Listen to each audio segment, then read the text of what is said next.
یہاں پہ ایک بات سمجھ لیجئے کہ اس وقت دنیا میں ہمارے لیے اپنے کاروبار سے، اپنے لیے اپنے بزنس سے ٹائم نکال کے دین کی طرف آنا یہ ایک امتحان ہے، کیونکہ ہمیں ظاہراً فائدہ نظر آ رہا ہوتا ہے کہ ہم بزنس کر رہے ہیں، ہم کاروبار کر رہے ہیں، ہم یہ کر رہے ہیں، تو ہمارے لیے ایک فائدہ ہمیں نظر آ رہا ہوتا ہے، اور اس سے ٹائم نکال کے نماز کی طرف آنا، اللہ کے کاموں کو ٹائم دینا، یہ امتحان ہے۔ اسی طرح دوسرا امتحان یہ بھی ہے کہ دین کے کاموں میں سے صحیح چیز تلاش کرنا بھی امتحان ہے۔ دین کے کاموں میں صحیح چیز تلاش کرنا بھی ایک امتحان ہے۔ اب لوگ جو ہیں وہ خود کچھ نہیں کرنا چاہتے اور مولوی صاحب کے پاس آ کے کہتے ہیں کہ اچھا مولوی صاحب فلانا یہ کہتا ہے، فلانا یہ کہتا ہے، ہم کدھر جائیں؟ ہم کس کو صحیح مانیں یا کس کو غلط کریں؟ بھئی وہ بھی قرآن پڑھ رہا ہے، تم بھی قرآن پڑھ رہے ہو، وہ بھی حدیث پڑھ رہا ہے، میں بھی حدیث پڑھ رہا ہوں، تو ہم کدھر جائیں؟ ہم کدھر جائیں؟ تو لوگ جو ہیں ان چیزوں کو آ کے پوچھتے، خود نہیں کچھ تحقیق کرنا چاہتے، خود نہیں کچھ سوچنا چاہتے، بس چاہتے ہیں ہمیں پکی پکائی روٹی ہر چیز تیار کر کے ہمارے سامنے رکھ دی جائے۔ تو اب وہاں یاد رکھ لیں یہ دوسرا امتحان ہے کہ دین میں سے خالص چیز کا تلاش کرنا، جو اللہ نے ہمیں سورۃ فاتحہ میں بار بار مانگا ہے نا، ہر نماز میں ایک دفعہ اہدنا الصراط المستقیم، اہدنا الصراط المستقیم، اہدنا الصراط المستقیم، ہر نماز میں بار بار اللہ تعالیٰ سے مانگا ہے۔ وہ کیوں مانگا ہے؟ کہ اللہ ہمیں سیدھا راستہ دکھا دے، سیدھا راستہ۔ تو دین کے اندر میں صحیح دین پہ چلنا یہ بھی ایک امتحان ہے، اور اس میں بھی صحیح راستہ لینا یہ انسان کے اوپر لازم ہے۔ ہم کسی دکان پہ جائیں، کسی کپڑے والے کی دکان پہ، کسی جوتیوں والے کی دکان پہ، کسی راشن والے کی دکان پہ، تو ہمیں وہ طرح طرح کی چیزیں دکھاتا ہے، ہم یہ کپڑا بھی دیکھتے ہیں، یہ بھی دیکھتے ہیں، لیکن اپنی مرضی کا تلاش کرتے ہیں۔ وہ ہمیں 1000 دفعہ بول دے یہ بھی صحیح ہے، یہ بھی صحیح ہے، یہ بھی صحیح ہے، لیکن ہم ورائٹی خود تلاش کرتے ہیں اور وہاں پہ ہمیں پوری سمجھ ہوتی ہے۔ لیکن دین کے اندر آ کے اتنے بے سمجھ ہو جاتے ہیں کہ اگر کوئی مولوی صاحب جمعے کے خطبے میں کہہ دینا لوگوں آج تو جو ہے وہ سوموار کا دن ہے، تو سب لوگ کہہ دیں گے سبحان اللہ۔ اور بھائی جمعے کا خطبہ دے رہا ہے، کچھ تو عقل کرو، کہاں وہ سوموار یا منڈے کا دن آ گیا ہے؟ لیکن لوگ اس میں بالکل اندھے اور بہرے ہو جاتے ہیں۔ تو دین کے اندر آنکھیں کھول کے چلنا ہے، خود حق کو سمجھنے کی کوشش کرنا ہے۔ افلا تعقلون، افلا تعقلون۔ اس اسلام نے جو دائرہ دیا ہے دین کے اندر، اس میں عقل استعمال کر کے صحیح چیزیں دیکھنی ہیں۔ یہ نہیں ہے کہ مکمل طور پہ ہمیں کیا پتا، ہمارا کیا قصور ہے، ہمیں تو جیسے بتا دیتے ہیں چلتے، نہیں، یہاں پر بھی صحیح راستہ چننا۔ تو اللہ نے قرآن کے بارے میں بتایا ہے کہ اس میں بھی محکم آیات ہیں اور کچھ متشابہ آیات ہیں۔ جن لوگوں کا دماغ میں ٹیڑھ ہوتی ہے، جن کے دماغ کے اندر کوئی غلیظ چیزیں بھری ہوتی ہیں، وہ لوگ آ کے اس میں سے غلط معنی لیتے ہیں۔ قرآن مجید کے الفاظ کی حفاظت اللہ نے لی ہے، لیکن قرآن مجید سے آگے جو سمجھ لینی ہے میں نے اور آپ نے، یہ میری اور آپ کی ذمہ داری ہے۔ اس کے میں حفاظت کی ذمہ داری اللہ نے نہیں لی ہے، اور یہ تب غلطیاں ہوتی ہیں جب لوگ پہلے سے دماغ میں ایک مسئلہ بٹھا لیتے ہیں اور پھر کہتے ہیں جو جیسے مرضی ہو جائے، میرا تو فلاں فرقہ ہے اور میں نے وہی معنی نکالنا ہے، تب جا کے غلطیاں ہوتی ہیں۔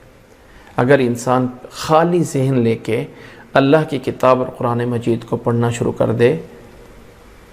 کر دے تو کہیں بھی کوئی چیز غلط نہیں نظر آئے گی اور ہر چیز ملتی ہے۔ چند اصول یاد رکھ لیں، چند باتیں یاد رکھ لیں۔ نمبر 1، کسی بھی مسلک کے مولوی کے پاس جائیں، چاہے وہ حنفی ہے، چاہے وہ شافعی ہے، چاہے وہ مالکی ہے، چاہے وہ اہل حدیث ہے، چاہے وہ دیوبندی ہے، چاہے وہ بریلوی ہے، جو بھی ہے، چند باتیں یاد رکھ لیں کہ کسی سے جب مسئلہ پوچھنا ہے تو اس مولوی صاحب سے مسئلہ پوچھا تو پوچھنے کے بعد آپ کا حق بنتا ہے کہ آپ اس سے دلیل مانگے، اس مسئلے کی دلیل کیا ہے۔ اس مولوی صاحب کو دلیل دینے کا حق ہے، کیونکہ وحی تو نہیں نازل ہوتی اس پہ۔ وہ بتائے فلاں آیت میں ہے یا فلاں حدیث میں ہے، اور جب وہ بول دے فلاں حدیث میں ہے تو اگلا سوال یہ ہونا چاہیے کہ وہ حدیث کس کتاب میں ہے۔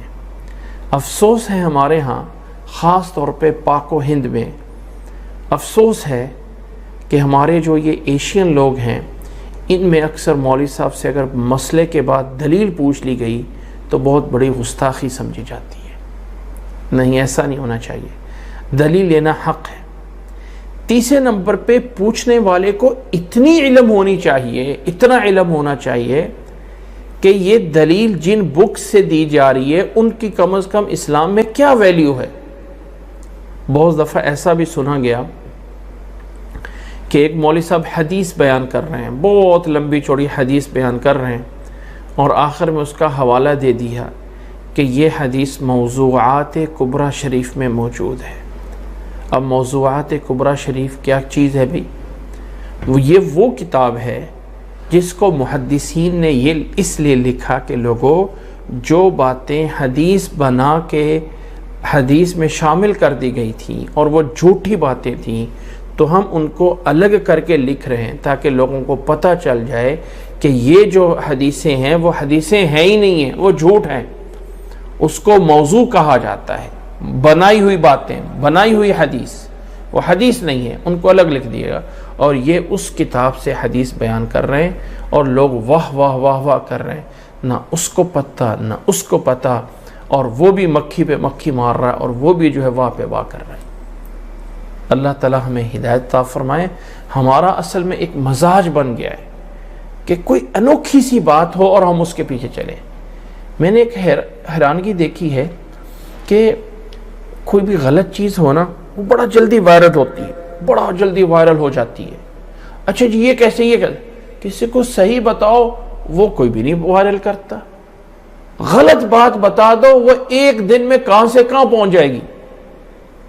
تو ہم لوگوں کو تھوڑا سا یہ بات قرآن کی آیت کے ضمن میں چل رہی ہے کہ اللہ نے محکم اور متشابہ قرآن مجید میں آیات دی ہیں۔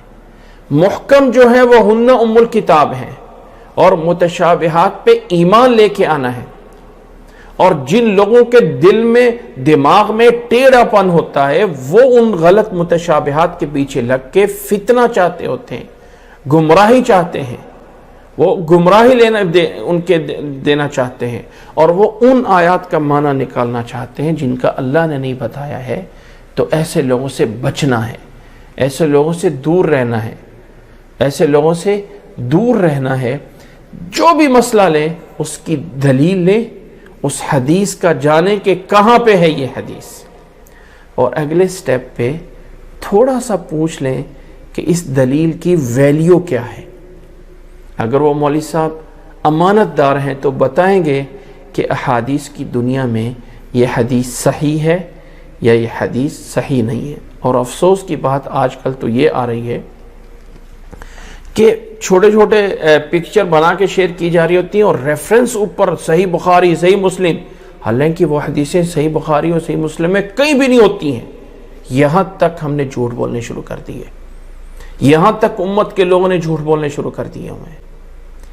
ایک ذہن بات رکھ لیں، اور کچھ علمی لوگوں نے، کچھ اہل علم لوگوں نے یہ ہمارے دماغ میں ڈال دیا کہ جی حدیثوں میں تو بڑا اختلاف ہے، حدیثوں میں تو بڑا اختلاف ہے۔ ایک چیز ذہن میں رکھ لیجئے کہ حدیث وہ ہے جو اللہ کے نبی صلی اللہ علیہ وسلم کی بات ہے، اور قرآن وہ ہے جو اللہ تعالیٰ نے نازل فرمایا ہے۔ صحیح حدیث جو حدیث ہوگی اس کا اور قرآن مجید میں کبھی اختلاف نہیں ہو سکتا ہے، ہو ہی نہیں سکتا کہ اللہ تعالیٰ یہ فرمائے اور ہو ہی نہیں سکتا کہ نبی صلی اللہ علیہ وسلم اس کا الٹ فرما دے۔ نمبر ایک، یہ ایمان رکھنا لازم ہے۔ نمبر دو، جو صحیح احادیث ہیں یہ کہا جائے کہ ایک حدیث دوسرے حدیث کے مخالف ہے، ایسا بھی نہیں ہے۔ کوئی حدیث صحیح دو حدیثیں ہوں اور ایک دوسرے کے متضاد ہوں اور ان کا جمع ہونا ایک معنی ہونا ممکن نہ ہو، ایسا نہیں ہے، ایسا نہیں ہے۔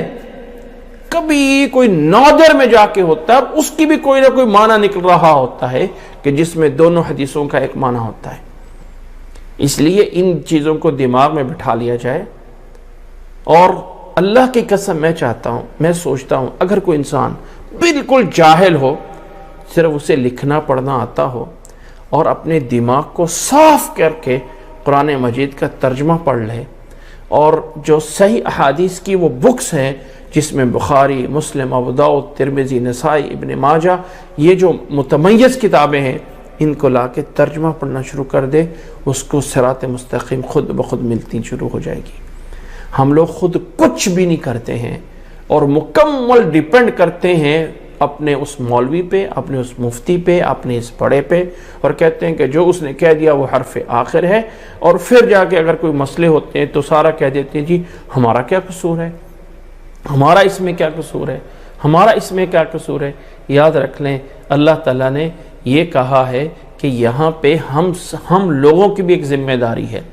سورۃ فرقان کے اندر جا کے اللہ تعالیٰ نے ایک جگہ پہ عباد الرحمن کی صفتیں بیان کی ہیں کہ رحمان کے بندے کون ہیں جو رحمان کے بندے ہیں۔ وہاں اللہ تعالیٰ نے فرمایا ہے وَعِبَادُ الرَّحْمَنِ الَّذِينَ إِذَا ذُكِّرُوا بِآيَاتِ رَبِّهِمْ، رحمان کے بندے وہ ہیں کہ جب جن پر آیات تلاوت کی جائیں تو اندھے بہرے ہو کے نہیں گرتے ہیں، بلکہ غور فکر اور تدبر کرتے ہیں۔ وہ ہیں رحمان کے بندے، وہ ہم سے مطلوب ہے۔